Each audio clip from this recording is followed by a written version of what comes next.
The stars glittered like scattered jewels above Nova Reach, a small human mining colony perched on the rocky edge of the galaxy. Dust swirled across the barren landscape, carried by faint winds that howled through the jagged cliffs. The colony wasn't much to look at, huts of steel and stone, a few drilling rigs, and a flickering energy shield to keep out the worst of the storms. But beneath the surface lay its treasure, glowing blue crystals, rare enough to power entire fleets of starships. For Captain Mara Ellis, this dusty outpost was home, and she'd spent 5 years leading her crew of humans and alien workers to protect it. Mara stood on the observation tower, her short brown hair tucked under a cap, her sharp green eyes scanning the horizon. At 38, she was tough as the rocks they mined, her hands scarred from years of hard work and her mind sharpened by countless challenges. She wore a simple jacket over her jumpsuit, patched from wear, but her posture carried the confidence of someone who'd faced worse than dust storms. Beside her, Tkali, a four-armed alien engineer from the Vree species, adjusted a scanner. His scales shimmered faintly under the colony's artificial lights. "Captain, something's coming," Tkali said, his voice a low rumble. He pointed a clawed hand at the scanner. "A ship. Fast. Unknown design." Mara frowned, stepping closer to peer at the blinking screen. "Pirates?" she asked. They'd fought off raiders before, greedy scavengers after the crystals. But this signal was different, too precise, too elegant. "No," Tkali replied, his yellow eyes narrowing. "Too advanced. Military, maybe." Before Mara could respond, a sleek vessel broke through the clouds, its hull shimmering like liquid silver.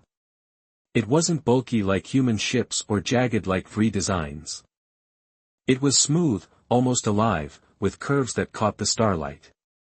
The colony's alarms blared as the ship descended, hovering just above the landing pad. Mara's crew gathered below, humans and aliens alike, murmuring nervously. She grabbed her comm device.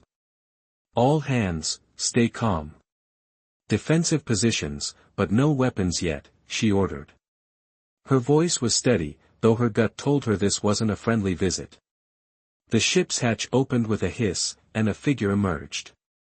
She was tall, towering over the humans, her skin a deep indigo that glowed faintly. Silver robes flowed around her like water, and a crown of thin, twisting metal rested on her head. Her eyes, large and golden, swept over the crowd with an air of command. This was no ordinary visitor, this was someone who expected obedience. Behind her, a dozen armored guards followed, their movements eerily synchronized. "I am Lorana, Queen of the Zorith Dominion," she announced, her voice echoing across the colony. It was smooth, almost musical, but carried a weight that made the air feel thick. "I claim your crystals in the name of my people. Surrender them, and you may live." Mara stepped forward, boots crunching on the gravel. She felt the eyes of her crew on her, human miners like Jackson, a burly man with a beard, and alien workers like Tkali and Shri, a feathered medic from the Klyon race. They trusted her to handle this. She squared her shoulders and met Lorana's gaze. "This is Nova Reach, a human colony," Mara said firmly. "Those crystals belong to us. If you want them, you'll need to explain why, and ask nicely." A ripple of surprise passed through the crowd. No one talked to a queen like that, especially not one who radiated power. Lorana tilted her head, studying Mara as if she were a puzzle. Then, she smiled, a slow, confident curve of her lips. She raised a hand, and a strange shimmer spread from her, like heat rising off the desert. The air grew heavy, and a sweet, floral scent filled Mara's lungs. Around her, the effect was instant. Tkali dropped his scanner, his forearms going slack as he stared at Lorana with wide, glassy eyes. Shri's feathers puffed up, and she swayed, murmuring, "Yes, my queen." Jackson's human crew held strong for a moment, but even they faltered, their expressions softening into dazed obedience.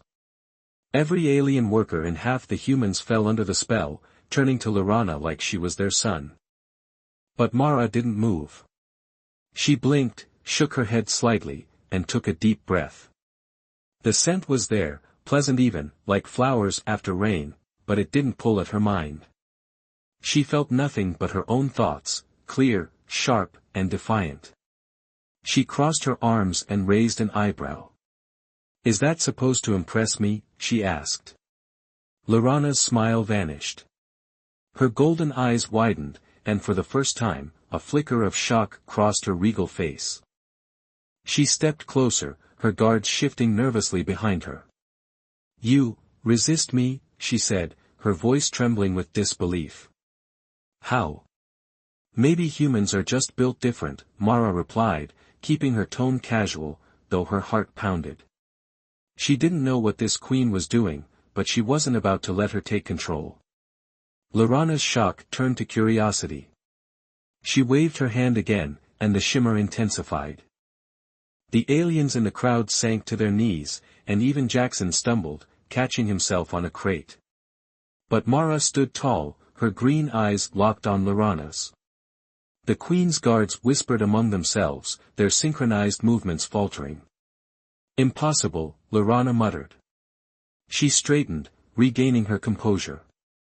"You are an anomaly, human. But no matter. Your crystals will be mine, one way or another." Mara smirked. "Good luck with that. We don't give up easy." The standoff stretched on, the air crackling with tension.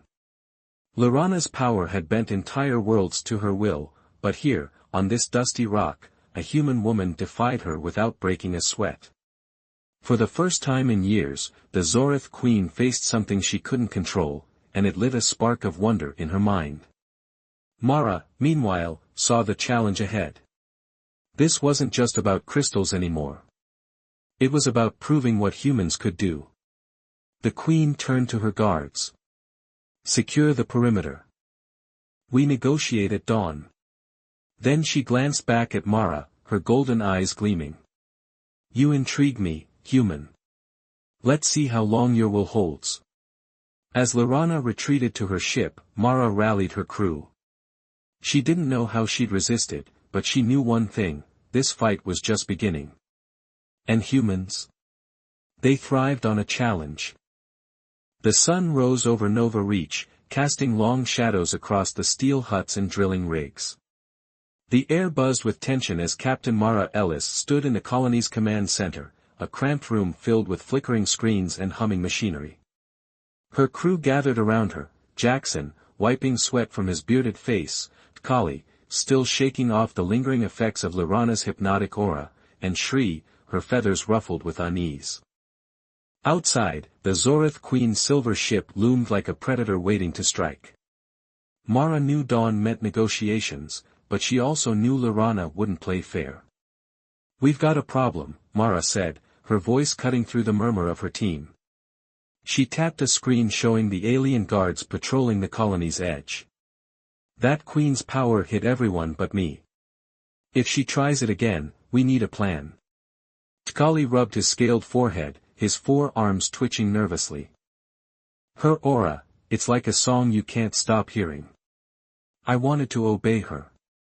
I couldn't think straight." "It's worse than that," Shri added, her voice soft but sharp. "The Klyon traders who visited last month spoke of the Zorith.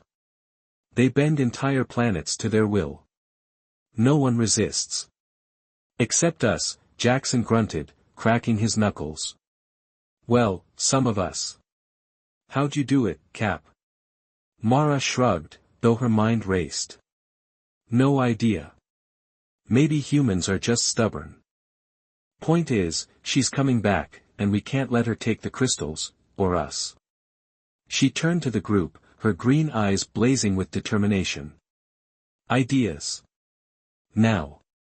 The room fell silent for a moment, then Tkali raised a claw. "Her ship. It's advanced, but every ship has a power source. If we could figure out what fuels it, maybe we could use that." Mara nodded, a spark of hope igniting. "Good. Shri, you've got sharp eyes. What did you see when she landed?" Shri tilted her head, her feathers smoothing as she thought. There were vents on the ship's underside. They glowed faintly, like the crystals we mine. Could be a connection. Crystal energy, Mara mused. If she's here for our stash, her tech might run on the same stuff. We could turn that against her. She glanced at Jackson. You're good with noise. Can we rig something loud enough to mess with her focus? Jackson grinned, already picturing it. Give me an hour with the spare drill amps, and I'll make a racket she'll never forget. The plan was rough, but it was a start. Mara's crew scattered to prepare, their spirits lifting as they worked together. She loved this about humans: give them a problem, and they'd find a way, no matter how crazy. As the team moved, she stared out the window at Lorana's ship. The Queen thought she'd won already, but Mara had other ideas. An hour later, the Zorith Queen strode into the command center, her silver robes trailing behind her like a river of starlight. Her guards flanked her, their armor clanking softly, and her golden eyes gleamed with confidence. Mara stood at the center table, hands on her hips, flanked by her crew. The air felt thick again, that floral scent creeping in as Lorana approached. Captain Ellis, Lorana said, her voice smooth as silk. I trust you've considered my offer. Your crystals for your lives. A fair trade. Mara kept her face neutral, though her pulse quickened. We've considered it. Answer's still no. Those crystals keep this colony alive. You want them, you'll have to trade something worth it. Lorana's smile tightened. You test my patience, human. Perhaps you need a demonstration of my power. She raised her hand, and the shimmer returned, stronger this time. The scent grew overwhelming, like a field of flowers drowning the room. Tkali staggered, his eyes glazing over. Shri dropped to one knee, whispering, my queen. Even Jackson swayed, his fists unclenching. But Mara stood firm. The scent tickled her nose, but her mind stayed clear. She locked eyes with Lorana, watching the queen's confidence falter. That trick's getting old, Mara said. Try something new. Lorana's golden eyes narrowed. She stepped closer, her voice dropping to a hiss. You are a curiosity, Captain.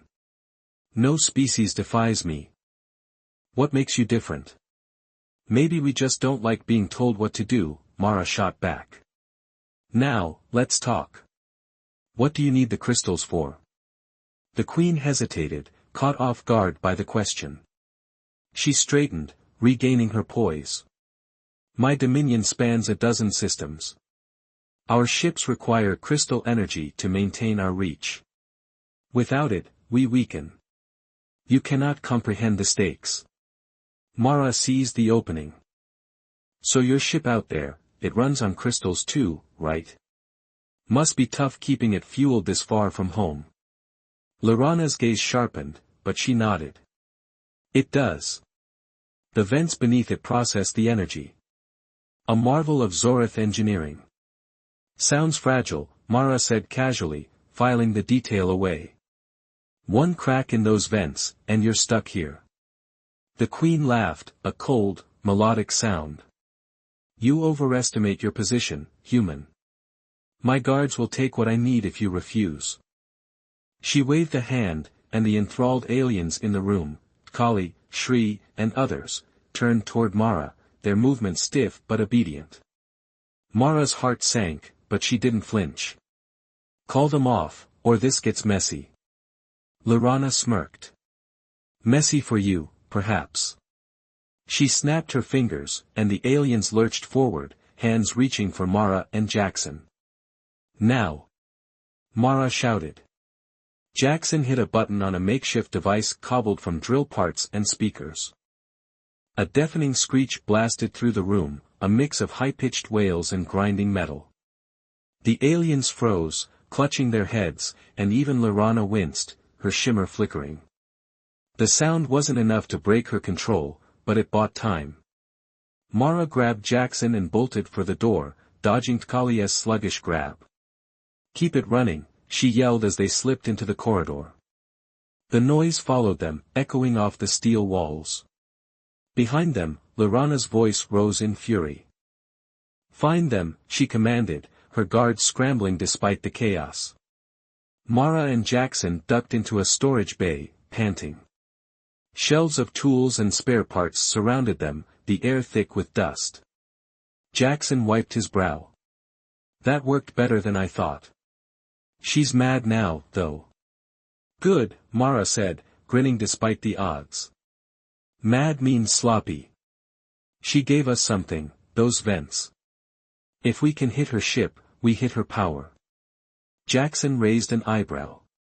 "You're crazy, Cap." "I like it." "What's the play?" Mara's mind raced, piecing it together. "We've got spare crystals in the mines. If we overload one near her ship, it might fry those vents. No power, no escape. She'd have to deal with us." "Risky," Jackson said, but his grin widened. "Let's do it." They slipped out, heading for the mineshaft entrance. The colony was eerily quiet, the alien workers still under Lorana's sway, wandering like puppets. Mara's stomach twisted, she hated seeing her friends like this, but she pushed it down. Focus. That's what humans did best.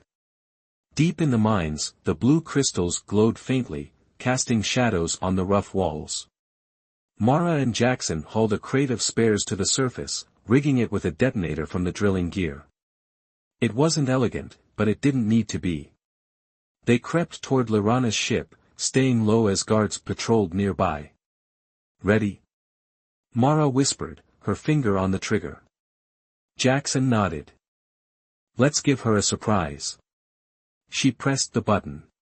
A low hum built, then a flash of blue light erupted from the crate.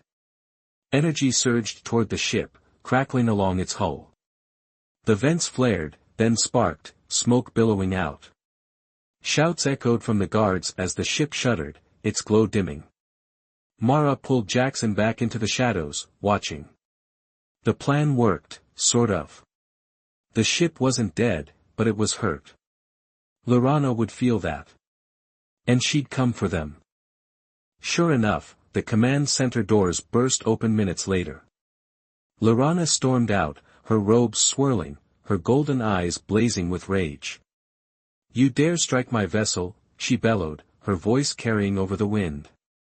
The shimmer around her pulsed harder, and the aliens nearby dropped to their knees again. Mara stepped into the open, hands raised but fearless. "You wanted a fight, you got one.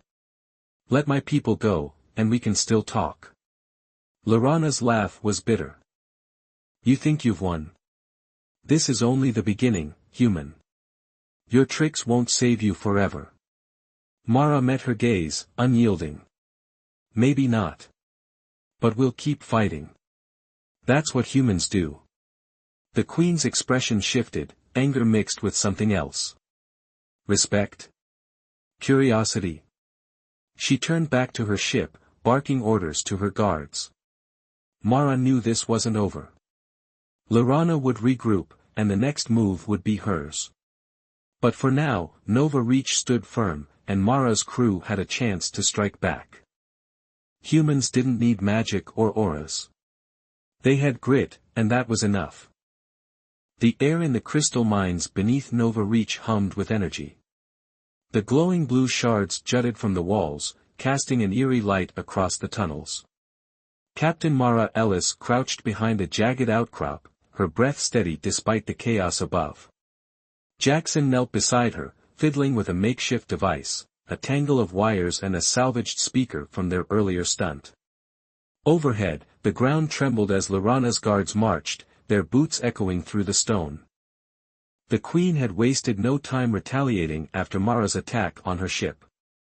Now, the colony was a battlefield, and the stakes were higher than ever. "They're coming," Jackson whispered, his voice rough. He wiped sweat from his beard, glancing at Mara. "You sure this'll work?" Mara peeked over the rock, her green eyes narrowing.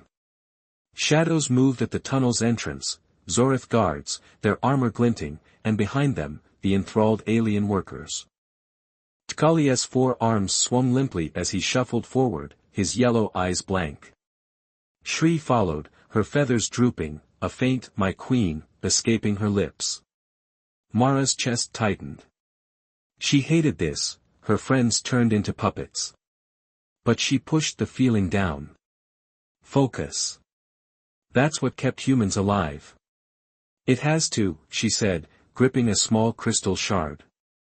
We hit her ship, but she's still got control. If we break that, we break her. Jackson nodded, finishing the device. Sound worked before. This time, we crank it up. Disrupt her aura, free our people. Mara's plan was simple but bold. Lorana's hypnotic power relied on focus, her shimmering aura bending minds like a signal. The noise from Jackson's rig had rattled her once. Now, they'd amplify it with the crystal's energy, turning the minds into a weapon. She'd seen how the shards vibrated when struck, emitting a low hum.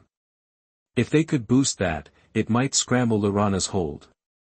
It was a long shot, but humans thrived on long shots. Footsteps grew louder. Mara signaled Jackson, and they slipped deeper into the tunnels, dragging their gear. The mines were a maze, carved over years of digging, and Mara knew every twist. She led them to a wide cavern where crystals clustered thickly, their glow painting the walls blue. Jackson set up the device, wedging it between 2 shards. He flipped a switch, and a faint whine filled the air, growing sharper as the crystals resonated. Ready, he said, stepping back. Just need her close. Mara nodded, then climbed a ledge overlooking the cavern entrance. She pulled a flare from her jacket, bright enough to draw attention. Her heart pounded, but her hands were steady. She struck it, and a blinding red light flared, cutting through the blue haze.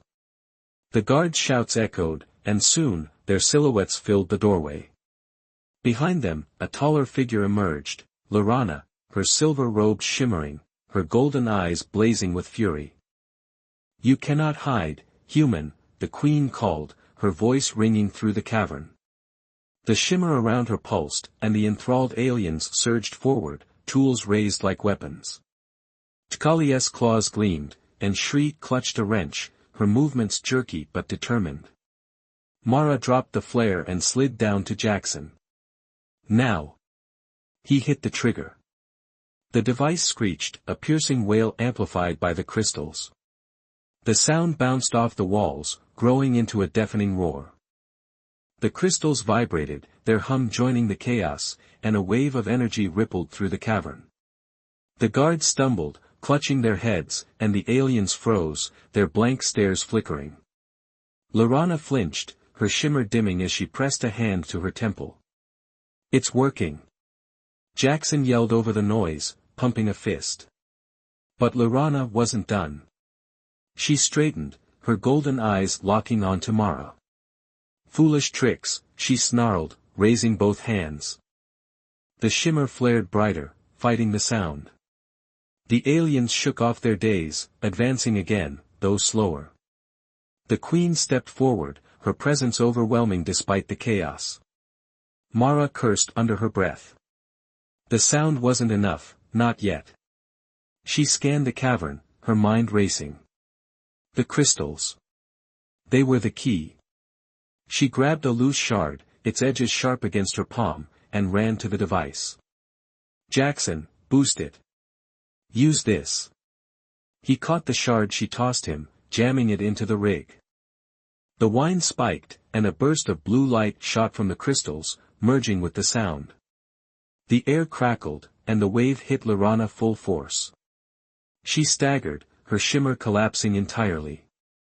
The aliens dropped their tools, blinking as if waking from a dream. Tkali shook his head, his scales rattling, while Shri chirped in confusion. Mara? Tkali rumbled, his voice his own again. What happened? Later. Mara shouted, pointing at the guards. Help us. The freed aliens turned on Lorana's soldiers, a chaotic brawl erupting. Tkali's 4 arms swung, knocking a guard flat, while Shri darted around, tripping another. Jackson joined in, tackling a soldier with a roar. Mara didn't wait, she charged Laurana, dodging a fallen crystal. The queen recovered, her golden eyes narrowing as she faced Mara alone. You dare defy me still? Laurana hissed, raising a hand. A faint shimmer flickered, but it was weak, barely a whisper. Mara didn't stop. She tackled Laurana, pinning her against the cavern wall. The queen was strong, her indigo skin warm under Mara's grip, but she was shaken. Your power's gone, Mara said, breathing hard. Let's end this. Laurana struggled, then stilled, her golden eyes searching Mara's face. You have no aura, no strength beyond your flesh. How do you fight like this? Will, Mara said simply. Humans don't need magic. We make our own way. The queen's expression shifted, anger fading to something deeper. Curiosity. Maybe awe. Around them, the fight slowed as Tkali and the others subdued the last guards. The device's whine died down, leaving only the hum of the crystals and the panting of the crew. Laurana's hands dropped, her fight gone. You've won this round, human, she said, her voice low. But my ship still stands. My guards will regroup. Then let's talk, Mara replied, stepping back but keeping her guard up. No tricks. Just us. Laurana studied her, then nodded slowly. Very well. Let on. Mara led the way out of the mines, her crew trailing behind with the captured guards. The queen walked beside her, silent but watchful. Above ground, Nova Reach was a mess, crates overturned, dust thick in the air, but it was still theirs. The ship loomed ahead, its vents still smoking from the earlier blast. Mara's gambit had worked, but she knew Laurana wasn't beaten yet. Not fully. In the command center, Mara faced the queen again. Tkali, Shri, and Jackson stood nearby, their trust in her unshaken. Laurana crossed her arms, her silver robes dusty but her dignity intact. You've freed your people, she said. What now? Now we figure out why you're really here, Mara said. You need crystals, fine. But there's more. Your ship's damaged, your guards are down, and you're still pushing. Why? Laurana hesitated, then spoke, her voice softer. My dominion is fracturing. Without crystal energy, our ships fail, our borders shrink. I came to take, yes, but also to survive. Mara leaned forward, catching the hint of desperation.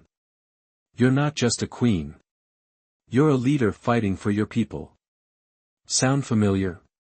Laurana's golden eyes flickered. You compare us? More than you think, Mara said. We're both stubborn. Difference is, I don't enslave anyone to win. The queen flinched, a rare crack in her composure. It is our way. The Zorith thrive on control. Maybe it's time for a new way, Mara countered. Help us rebuild what you broke, and we'll share the crystals. Not as a conqueror, but as a partner. Laurana stared, stunned by the offer. The room held its breath, waiting. Finally, she spoke. You are unlike any foe I've faced, Captain Ellis. I will, consider it. Mara nodded, a small victory. The queen wasn't an ally yet, but the seed was planted. Humans didn't just fight, they adapted, they built, they turned enemies into something more. As Laurana returned to her ship under truce, Mara watched her go, her mind already spinning with plans. The turning point had come, and Nova Reach still stood. Whatever came next, they'd face it together. The dust settled over Nova Reach as the sun dipped below the horizon, painting the sky in streaks of orange and purple. Captain Mara Ellis stood outside the command center, her arms crossed, watching Laurana's silver ship. Its vents still smoked faintly from the earlier blast, but it hummed with life again, repairs underway. The truce held, fragile but real. Inside, her crew worked to clean up the mess, Jackson hauled crates, Tkali patched a busted console, and Shri tended to minor injuries. The colony had survived, but Mara knew the next move would decide everything. Lorana emerged from her ship, alone this time, her silver robes catching the fading light. Her golden eyes met Mara's, and for once, there was no shimmer, no scent, just a queen facing a human on equal ground. Mara nodded, gesturing to a table set up outside, 2 chairs waiting. No guards, no weapons. Just words. "You've thought about my offer," Mara said as they sat, her voice steady but curious. "What's it gonna be?" Lorana folded her hands, her indigo skin glowing faintly in the dusk. "Your proposal is unconventional. The Zorith do not share. We take. It is how we've endured." "And how's that working out?" Mara asked, leaning forward. "Your ship's limping, your guards are beat, and your dominion's cracking. Sounds like taking's got limits." Lorana's eyes narrowed, but she didn't argue. She glanced at the colony, the steel huts, the drilling rigs, the people moving with purpose despite the chaos. "You fight differently," she said, almost to herself. "No power beyond your hands, yet you hold this place together." "Why?" Mara shrugged, a small smile tugging at her lips. "Humans don't quit.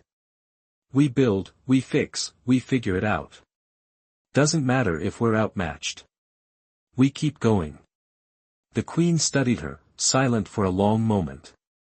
Then she spoke, her voice softer than before. "My people face collapse. Without crystals, our ships die, our borders fall. I came to conquer because I saw no other way. But you offer another. Partnership," Mara said simply. "We've got crystals to spare, and you've got tech we could use. Help us rebuild, and we'll help you. No bending minds, no fighting. Just a deal." Lorana's golden eyes flickered with something new, hope, maybe. "A deal," she repeated, tasting the word. "The Zorith have no word for this. Alliance without dominance. It is strange." "Strange can be good," Mara replied. "Give it a shot. What's the worst that happens? You get crystals, we get peace, and maybe we both come out stronger." The queen rose, pacing a few steps, her robes trailing in the dust. Mara waited, letting her think. She'd learned patience out here, rushing never won a fight like this. Finally, Lorana turned back, her expression resolute. "I will accept. But my people will question it. They expect strength, not this." "Then show them strength," Mara said, standing to meet her. "Stand with us, not over us. They'll see it's not weakness, it's a new kind of power." Lorana nodded slowly, a faint smile breaking through her regal mask. "You are a curious creature, Captain Ellis. Very well. Let us forge this alliance." Mara extended her hand, a human gesture. Lorana hesitated, then took it, her warm, smooth grip firm against Mara's calloused palm. The contact felt like a spark, not alien magic, just the weight of a choice made. Around them, the crew paused, watching. Jackson grinned, Tkali rumbled approval, and Shri's feathers fluffed with relief.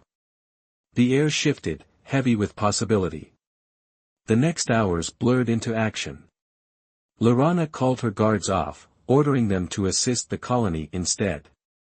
They grumbled, their synchronized steps faltering without her aura, but they obeyed.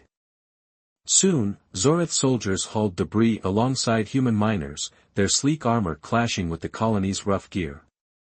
Tkali showed a guard how to fix a rig, his 4 arms guiding the aliens too. Shri patched up a soldier's scratched plating, chattering about Klyon healing tricks.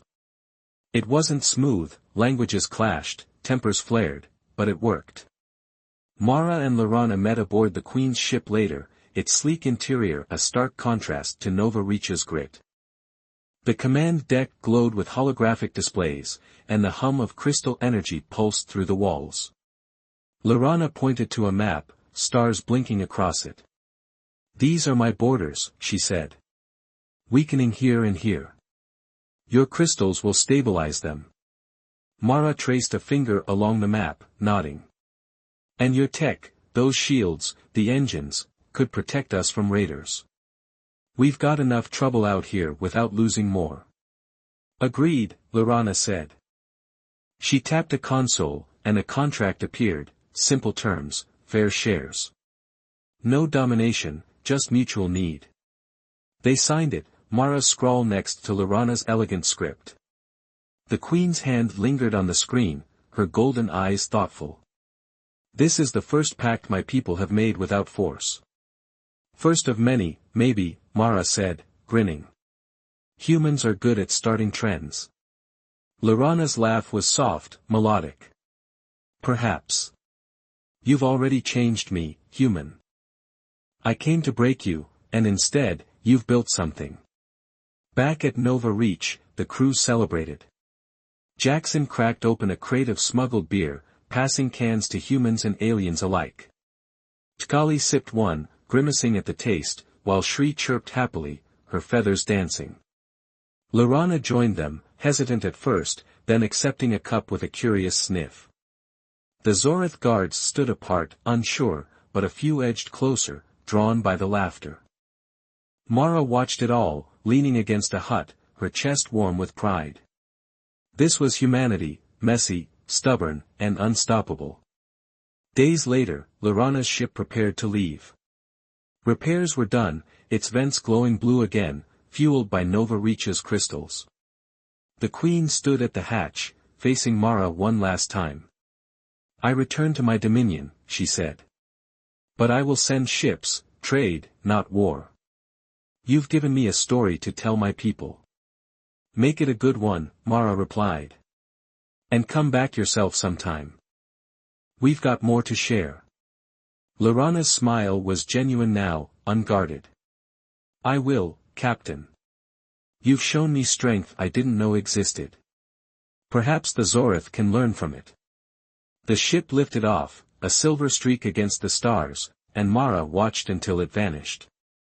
Around her, Nova Reach buzzed with life, human and alien voices blending, plans forming. The crystals still glowed beneath their feet, but now they were more than fuel. They were a bridge, a promise. Jackson clapped her shoulder, grinning. You turned an enemy into a friend, Cap. Not bad for a day's work. Not just me, Mara said, looking at her crew. We did it. Together. Tkali rumbled agreement, his scales gleaming. Humans are strange. But good strange. Shri nodded, her feathers bright. A new story begins here. I like it. Mara laughed, the sound carrying over the wind. She didn't know what came next, raiders, storms, or more queens, but she knew they'd face it. Humans always did. And now, with the Zorith by their side, the galaxy felt a little smaller, a little brighter. The alliance was young, fragile, but it held endless possibilities. A spark of curiosity had lit it, and human will had forged it. Whatever lay ahead, they'd meet it head-on, together. As night fell, Mara climbed the observation tower, gazing at the stars. The colony below glowed with light and life, a testament to what they'd built. She took a deep breath, the dusty air familiar and comforting. This was home. And it was just the beginning.